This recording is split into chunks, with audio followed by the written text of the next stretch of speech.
Hello, VRG TV family. Welcome to Season 2, Episode 2.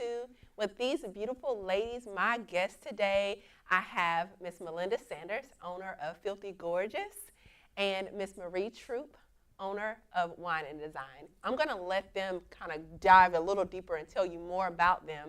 Want to start first, Melinda? Sure. Okay. I'm Melinda Sanders, owner of Filthy Gorgeous on Main, located in historic downtown Madison. We are a women's boutique, so we kind of cater to women, I would say maybe 25 and up. We've been in business. October this year will be 3 years, so we opened at the end of in the pandemic year of October of 2020. So far we've been doing good, and we're happy with the changes that we've made. Okay. And I am Maria Troop, and I am the owner of Wine and Design. We're located on County Line Road in the Publix Plaza. We also opened in October of 2020, so we are a sip and paint, and we do kids events, private parties, team building. Paint It Forward is a fundraising and team building. I think I said that. Yep. I love it. Okay, so I did not tell you what this episode was about. This is women celebrating women, basically. It's I wanted to celebrate these women. As I thought, I was like, who could I bring on? And I'm so proud of the both of you, literally, for maintaining and sustaining your businesses. But you don't just maintain and sustain them, you do it in excellence. So thank you guys for that. So we'll jump right into the questions. So whoever want to take it first, I do want you both to answer. Okay. So who is your favorite historical female figure? What do you admire about her? I'm going to let Maria go first. Okay. I said Michelle Obama. Okay.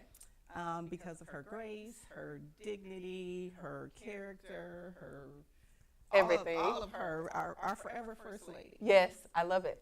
That's good. So I know you asked for historical, but I'm going to say my mother. That's good. And I'm going to say my mom because for majority of my life, she has been an entrepreneur. She has owned a tanning salon. She has owned this Main Street Cafe was her third restaurant. So as far as life skills and becoming your own boss, my mom. I've learned all my entrepreneur skills from her successes and her failures to be able to apply within my own business. I love that. I actually love both your answers. As I was driving, I thought to myself, well, Pam, who is yours? Michelle was on the list, but my mom was too, and my mom had different struggles. So when Melinda said your mom owned a business, it was the opposite. My mom didn't own a business, but because of her respect for others, her love for people, it taught me what I wanted to do and see. So I got some stuff that she did have, and then I kind of tweaked some stuff to build the brand that I've built. And so I love both your answers. You're welcome. Okay, let's go to the next. If you could meet any influential woman, who would you choose? What questions would you ask her? Any woman at all. So for me, I'll go back to just the women that are around us within my circle have been instrumental for me. And so I'm going to call out my mother-in-law, and she's no longer here with us. So to have her here in today, present with us, with the business, just to see how we've evolved since she's left us, that's who I would like to have sit down with me and have conversation with, because I think she would be very proud of, myself, but also her son, to see how we've evolved within a business together and within our marriage. I love it. So she would be happy with that. Okay. So see, mine is way over here. I'm like, now I need to be thinking of some more personal things. But I chose Alabama, Michigan connection, Rosa Parks. Okay. She lived in Detroit, Yeah. and I'm from Michigan. And just on that day, how did she get the courage? I love it. To defy the odds that day. I love it. That's good. See, now y'all have me thinking. So I would say my grandmother. I never got a chance to meet my maternal grandmother. And so I would just kind of ask her about the history of my family, things that I don't know about my mom because she's no longer here. So I would like the chance to meet my grandmother. So I think as business women, you don't, until you get to a certain age or a certain stage within your life, you don't realize the foundation that was created before you and how it has shaped your life that you're currently in. You know, you think of women in your family, of the hard work and the determination that they had, and they made a way no matter what. How that is kind of, you don't realize it's instilled in you, but it's there. And the opportunity for it to come through is now. Absolutely. True. Yeah. So there is a quote that women are going to save the world. I love that. And if you think about how many entrepreneurs Women. sprung Yes. up within the 2020 pandemic, it was majority women. It was majority women. Yes. Absolutely. And not only that, but black women. Yes. Or women of color. Yes. Right? Yes. So, you know, we are going to save the world. Yeah. And blaze trails. And so that's why I wanted to bring you ladies on, because I truly believe that there are some people watching, and we have to show up in a way, like, let me just, so my audience know that I'm super transparent. Let me just tell you guys, the grace in class that they display is just, I'm inspired by you guys.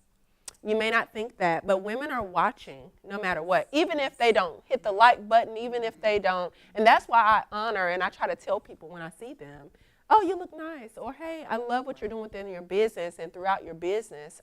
I love that. So, yeah, that was good. So we have to, and Maria and I talk about this all the time, is that we have to look out for each other. We have to continually encourage and empower each other. And so there may be opportunities that she may come across that I may not come across, or yourself, but we try to pull each other along with us because we want to sit at the table together and be successful together. Yes. So. And then be able to look around and say, we did this. Yeah. That's the part. That's the part. Okay. Because the transparent part was, I just got back from vacation.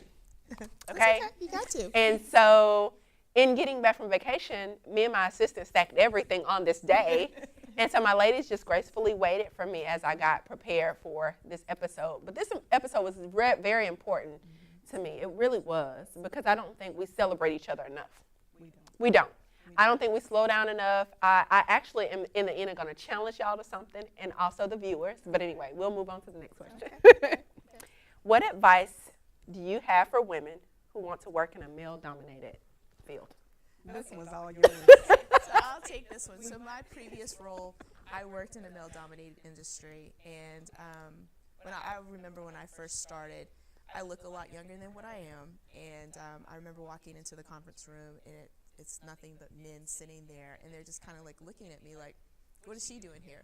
So, so when you're in a male-dominated industry, you most definitely need to be better than them. Yes. It is what it is. You just have to be better than them. You've got to know so if it's a product, it's an industry, you've got to know it better than them. Yeah. But you cannot be intimidated, That's you it. cannot be scared, and you've got to have thick skin.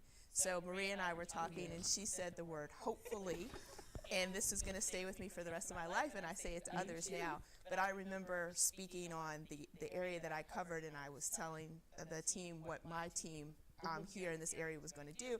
And I said, well, hopefully D8, and the man stopped me, and he said, hopefully. He said, hope is not a strategy. And I was like, oh, how dare you, right?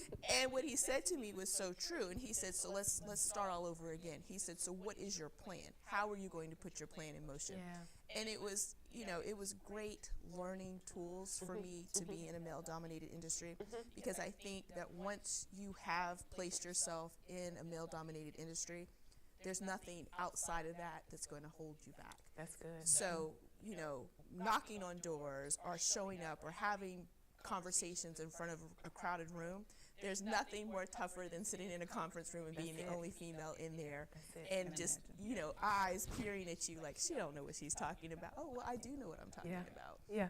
But you've got to do the research. You've got to have the information behind it to do the talk. That's it. So my quote is be bold, Yeah. and be brave, and go forth. Right? That's it.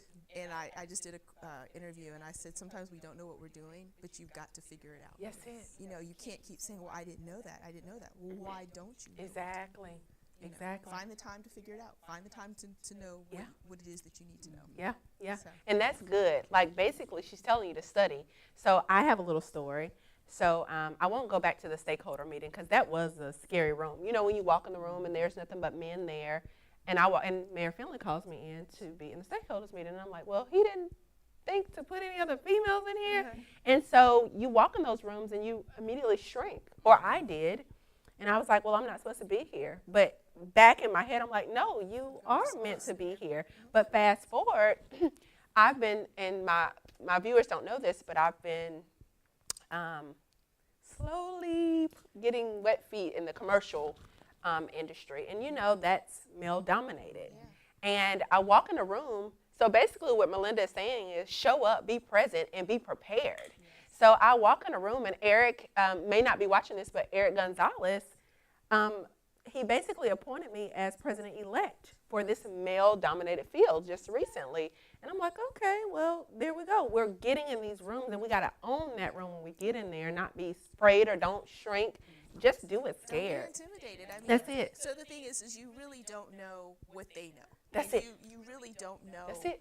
how they're feeling sitting at the conference table, because sometimes they are also just as intimidated or have shrunk as well to fit in that role. But I mean, as a woman, we can't shrink. That's it. If you think back, again, I'm going back towards history, but your matriarch of your family has always been, you know, that has kept the family together. That's the glue that tells you what time you're going to show up to eat, you know, so you have to rise for the occasion.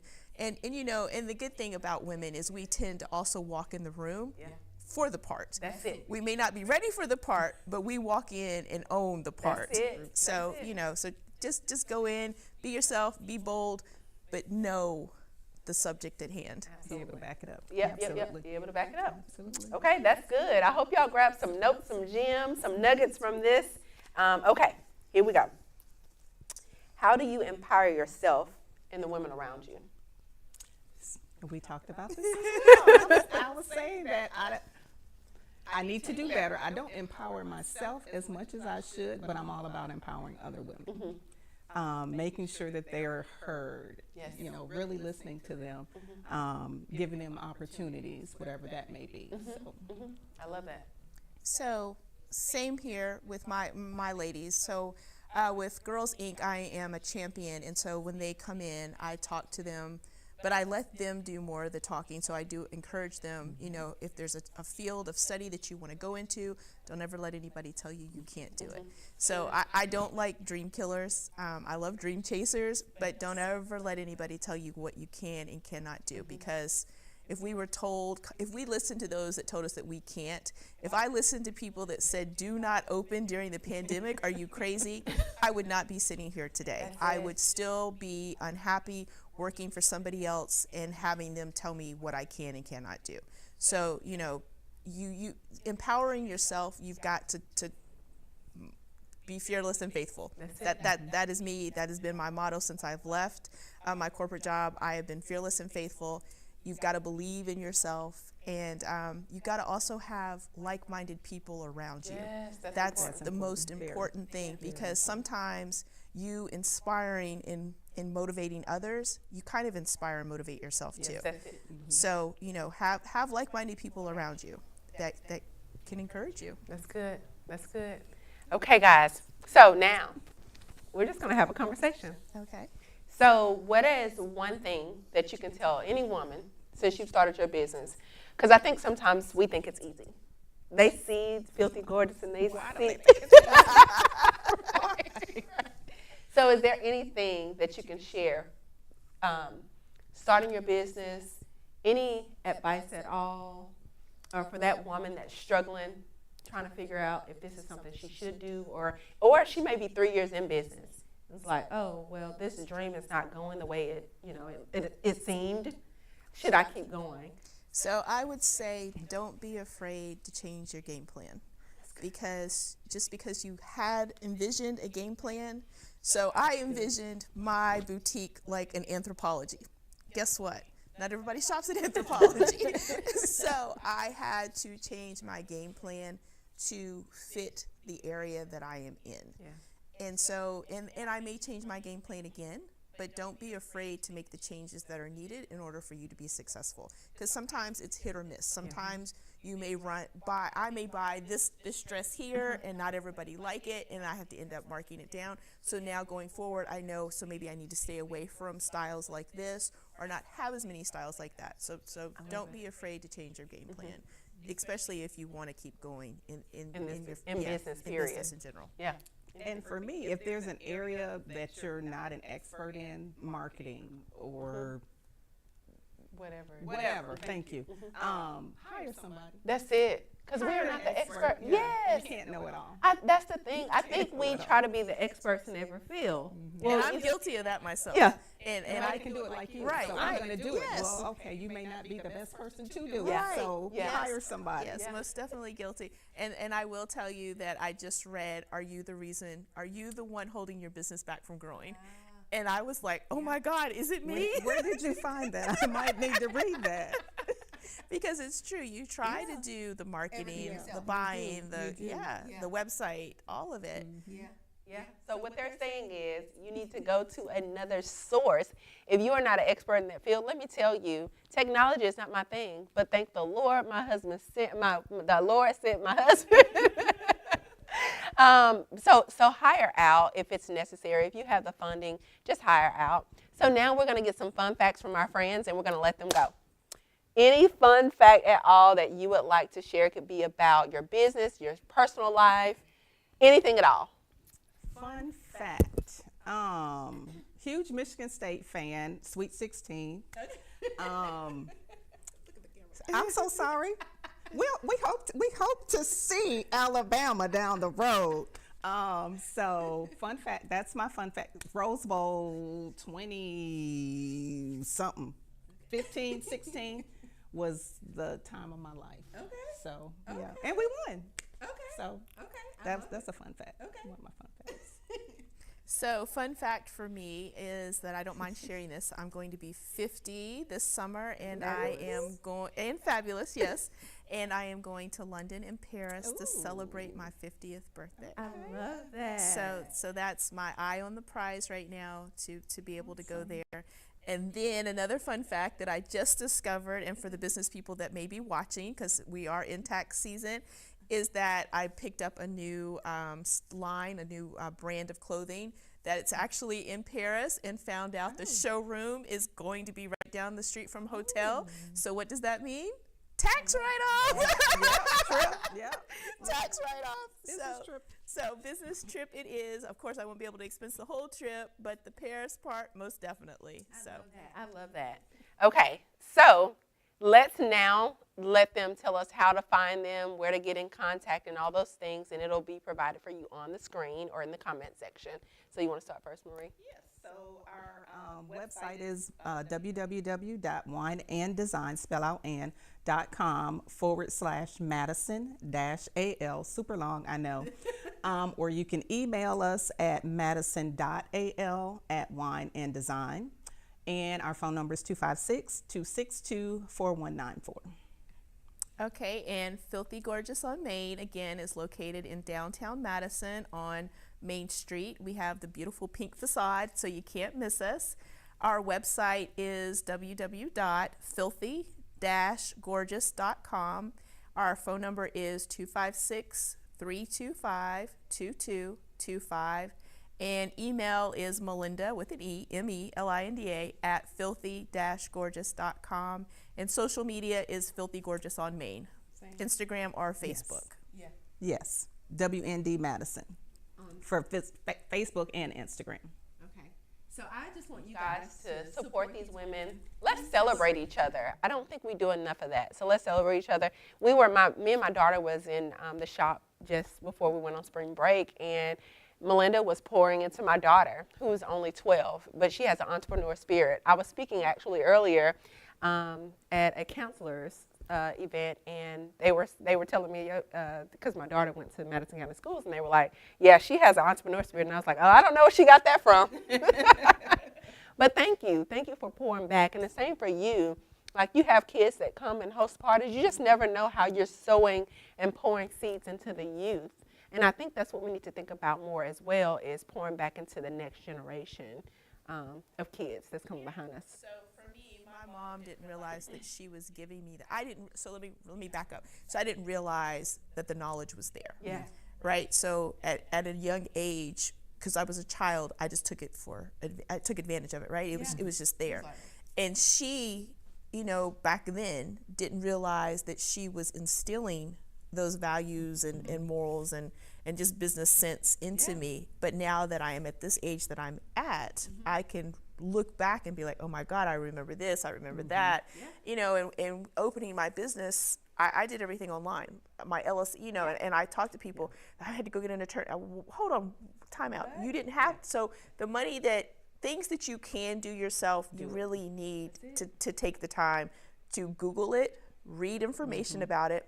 And then if you know an entrepreneur, I guarantee you that they will be able to assist you, and not only able, but they're probably willing to assist you in helping you get those small things taken care of. Now, I don't do taxes and I don't do payroll, so I do have an accountant for that, but paying my monthly sales tax, I can do that. That's it. I mean, that is something that's really easy to do. And then, of course, ask your accountant those questions so you know going forward what it is that you shouldn't and should not be doing. That's good. That's good. Out of everything, have an accountant.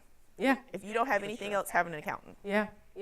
And I have a sister, her name is Rashida. Y'all may know Rashida, but she's like, don't say no, ask for help. Yeah. Like, you're starting this thing and you're trying to do it all by yourself, but it's not meant to be done by yourself. You need a group of women that you can call on. Because if I have a question, I'm going to call and say, hey, Melinda, or hey, Marie, or text them if I have a question. So let's lean on each other. Let's celebrate women because it's Women's History Month.